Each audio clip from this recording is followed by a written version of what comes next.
Hello అండి, welcome to మావి చిగురు స్టోరీస్. ఈరోజు కథ వాలు జడ వాయిల్ చీర. ఈ కథ రచించిన వారు తిరుమల శ్రీ గారు. ఈ కథ మీకు నచ్చితే లైక్ చేయటం మర్చిపోకండి. మీకు ఎలా అనిపించిందో కామెంట్ చేసి చెప్పండి. ఈ ఛానల్ని కొత్తగా చూసేవారు మరిన్ని మంచి కథల కోసం సబ్స్క్రైబ్ చేసి బెల్ ఐకాన్ ఆన్ చేయండి. అప్పుడు ఏ కొత్త వీడియో పెట్టినా మీ దాకా వస్తుంది. ఇక కథ మొదలు పెడదాం. అజంతా సుందరిలా కాకపోయినా అందంగానే ఉందమ్మాయి అనుకున్నాడు గోపాలం. పెళ్లి చూపుల కోసం రాయచంలా నడిచి వచ్చి అతని ఎదుట కూర్చుందామె. ఆమె వదనార విందాన్ని, సౌందర్యాన్ని కాక ఆమె హెయిర్ స్టైల్ని, దుస్తులను పరీక్షగా చూశాడు గోపాలం. మెడ వరకు అందంగా కత్తిరించుకున్న జుట్టు, ఆరెంజ్ కలర్ చుడీదార్. ఈ అమ్మాయి రుచి నా అభిరుచి చుక్కెదురులా ఉందే అనుకున్నాడు. మీ అమ్మాయితో కొంచెం విడిగా మాట్లాడాలి అని అతను అడగటంతో కాదనలేకపోయాడు అమ్మాయి తండ్రి. అమ్మాయి వెనుకే గదిలోకి ప్రవేశించాడు గోపాలం. తల వంచుకొని నిలుచున్న ఆమె వైపు చూస్తూ, మీరు నాకు నచ్చారు, నచ్చనిదల్లా మీ జుట్టు కట్టే అన్నాడు సూటిగా విషయంలోకి వస్తూ. చటుక్కున తలెత్తి చురుగ్గా అతని ముఖంలోకి చూసిందామె. నాకు వాలుజడంటే బోలెడంత ఇష్టం, కానీ మీరు జుట్టు కత్తిరించుకున్నారు అన్నాడు నసుగుతూ. జవాబివ్వలేదామె. మరో విషయం, మీకు వాయిల్ చీరలంటే ఇష్టమేనా అడిగాడు. ముఖం వికారంగా పెట్టి, సిల్క్, సింథటిక్స్ విరివిరిగా దొరికే ఈ కాలంలో కూడా వాయిల్స్, కాటన్స్ కట్టుకోవాల్సిన కర్మేమిటి అందామె. ఒకవేళ పెళ్ళయ్యాక నేను మిమ్మల్ని వాలుజడ వేసుకోమని, వాయిల్ చీర కట్టుకోమని పట్టుపెడితేను? జవాబివ్వకుండా విసవిసా హాల్లోకి నడిచిందామె. డాడీ, ఈ బీసీ నాటి బాయ్ని నేను చచ్చినా పెళ్లి చేసుకోను అని తెగేసి చెప్పింది. తెల్లబోయారంతా. కొడుకు వంక అనుమానంగా చూసింది శ్యామలమ్మ. ఏమన్నావురా అమ్మాయిని అడిగింది విస్తుపోతూ. మమ్మీ, మా అభిరుచులు కలవటం లేదు, లెట్స్ గో అన్నాడు గోపాలం బయటకు నడుస్తూ.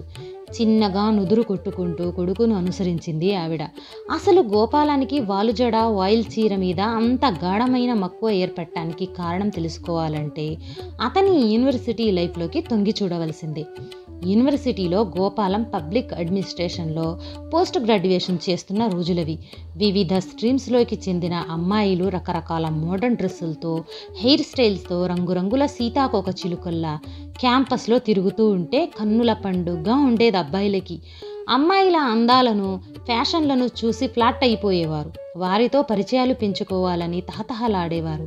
అటువంటి వాతావరణంలో కిరణ్మయి పరిచయం గ్రీష్మ తాపంలో చందనపు లేపంలాగా అనిపించింది గోపాలానికి. కిరణ్మయి కూడా ఫస్ట్ ఇయర్ పీజీ స్టూడెంటే. పొలిటికల్ సైన్స్ చదువు. పరీక్షలు పూర్తయ్యాక తల్లిదండ్రులతో చెప్పి ఆమె పెద్దలతో మాట్లాడించాలనుకున్నాడు. చివరి రోజున విడిపోతూ అడ్రస్లు ఎక్స్చేంజ్ చేసుకున్నారు కూడాను.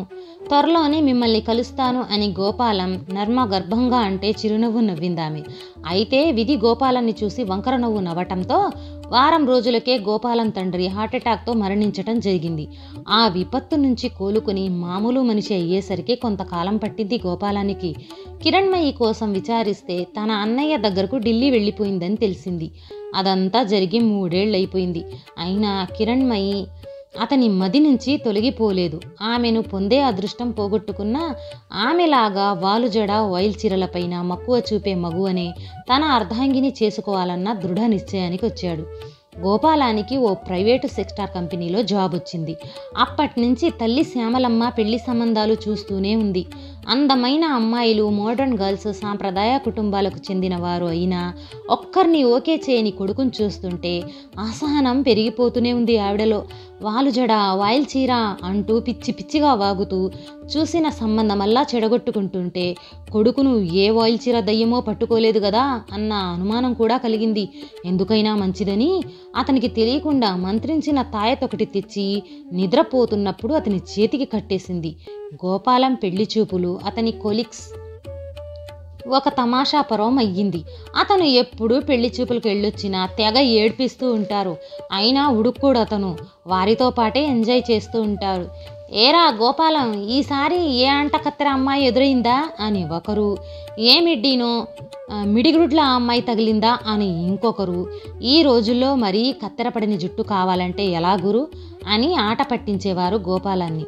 నా అభిరుచులు ఆలకించి నన్ను బీసీ నాటి బాయ్ అని బ్రాండ్ చేసేసిందిరా అని చెప్పి గోపాలం నవ్వుతుంటే అతనితో శృతి కలిపారంతా. వారి సంభాషణ ఆలకిస్తున్న మరో కోలిక్ శకుంతల, నీ టేస్ట్ తెలిసాక నిన్ను వేస్ట్గాడనుకుని ఉంటుంది. అయినా బెండకాయ ముదిరితే సాంబార్లోకైనా పనికొస్తుందేమో కానీ బ్రహ్మచారి ముదిరితే సంసారానికి పనికిరాడు అంది. ఎంచక్కా వాలుజడ వేసుకుని వయ్యారాలు పోతూ. మా మతులు చెడగొట్టడం లేదు నువ్వు? పాము కుబుసం లాంటి వాయిల్ శారీలో మా గుండెల్లో గుబులు రేపటం లేదు జవాబిచ్చాడు గోపాలం. శకుంతలకు 30 ఏళ్లుంటాయి. వయస్సులోనూ ఉద్యోగంలోనూ గోపాలానికి సీనియర్. పిరుదులనంటే వాలు జడలో పూలతో ముచ్చటగా ఉంటుంది. ఎప్పుడూ ఆరెంజ్ కాటన్ వాయిల్ శారీ కడుతూ ఉంటుంది. కోలిక్స్తో కలుపుగోలుగా ఉంటుంది. పోనీ నన్నే చేసుకురాదు నువ్వు అంది శకుంతల. మీ ఆయన ఒప్పుకుంటే నాకేమీ అభ్యంతరం లేదు అన్నాడు గోపాలం నవ్వుతూ. అసలు నువ్వు ముందే కనిపించి ఉంటే నిన్నే పెళ్ళాడేవాణ్ణి. ఇప్పుడు మాత్రం మించిపోయిందేముందిలే, మా ఆయన దగ్గర విడాకులు తీసుకొని వచ్చేస్తాను. కాకపోతే నాతో పాటే 2 పిల్లలును అంది శకుంతల. ఇంకా నయం, మీ ఆయన్ని కూడా వెంట పెట్టుకొస్తాననలేదు. నాకు కావలసింది నీ అభిరుచులే కానీ నీ అటాచ్మెంట్స్ కాదు అంటూ కొట్టి పారేశాడు గోపాలం. ఓరి దుర్మార్గుడా, నా పిల్లల్ని నా నుంచి దూరం చేయాలనుకుంటున్నావా? నీకిదే నా శాపం. జ్యోతిలక్ష్మి డ్రెస్ తోడు హెలెన్ హెయిర్ స్టైల్ గల పిల్ల నీకు పెళ్ళాం అవుగాక అందామె సీరియస్గా ఫేస్ పెట్టి. అమ్మా తల్లి, నాకు పెళ్ళి కాకపోయినా పర్వాలేదు కానీ అలాంటి పిల్లను మాత్రం నాకు అంటగట్టకు అన్నాడు గోపాలం చేతులు జోడించి నమస్కారం పెట్టేస్తూ. కాసేపు అక్కడ నవ్వులు పండాయి. గోపాలం మేనమామ రంగనాథం విజయవాడలో ఉంటున్నాడు. ఆయన గుంటూరులో మంచి సంబంధం ఉందని రాస్తే కొడుకుతో వెళ్ళింది శ్యామలమ్మ. అమ్మాయి తెల్లగా దంతపు బొమ్మలాగా ఉంది. బెంగుళూరులో సాఫ్ట్వేర్ ఇంజనీరింగ్గా పనిచేస్తుందంట. ఆమె బాల్డ్ హెయిర్, మోడర్న్ డ్రెస్సు చూసి గోపాలం గతుక్కుమన్నాడు.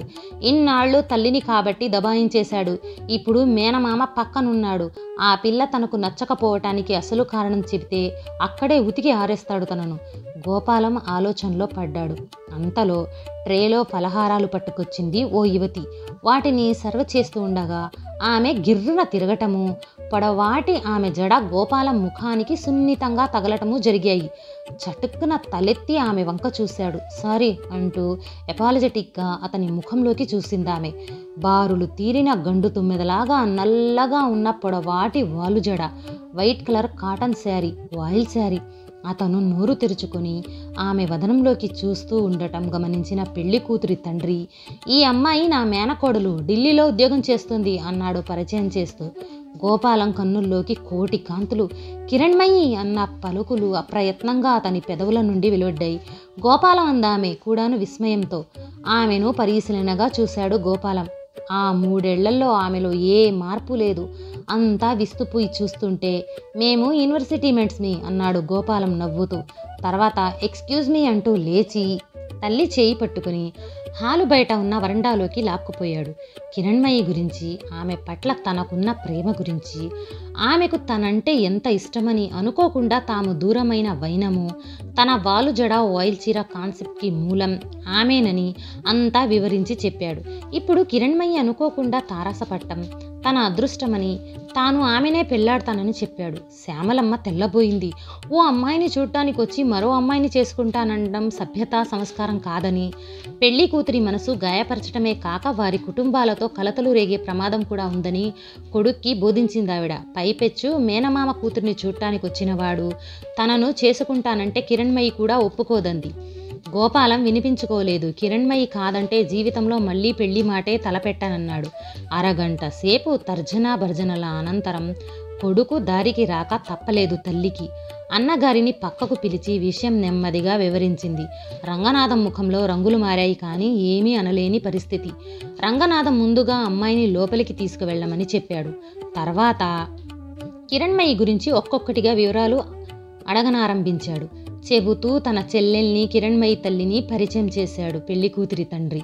రంగనాథం అసలు సంగతి చల్లగా బయట పెట్టడంతో నిర్ఘాతపోయారంతా. పెళ్లి కూతురి తండ్రి వదనం వివన్నమైపోయింది. అయితే అది క్షణికం మాత్రమే. ముఖంలోకి నవ్వు తెచ్చుకొని మా అమ్మాయికి అనుకున్న అబ్బాయి చేయి జారిపోవటం నిరుత్సాహం కలిగించినా అతను కోరుకునేది మా ఫ్యామిలీలోని అమ్మాయే, అది నా చెల్లెలి కూతురే కావటం సంతోషదాయకమే. మా కిరణ్ని కూడా ఓ మాట అడిగి ఈ సంబంధం ఖాయం చేసుకోవటానికి మాకు అభ్యంతరం లేదు అన్నాడతను మనస్ఫూర్తిగా. తన వదినకు అనుకున్న సంబంధం తాను చేసుకోవటానికి మొదట కిరణ్మయి ఒప్పుకోలేదది. తాను ఇష్టపడుతున్న గోపాలమైనా సరే, కానీ తాను కాదనటంతో అతను ఆ అమ్మాయిని చేసుకోడని, అసలు పెళ్ళే చేసుకొనంటున్నాడని ఆలకించటంతో దిగి వచ్చింది.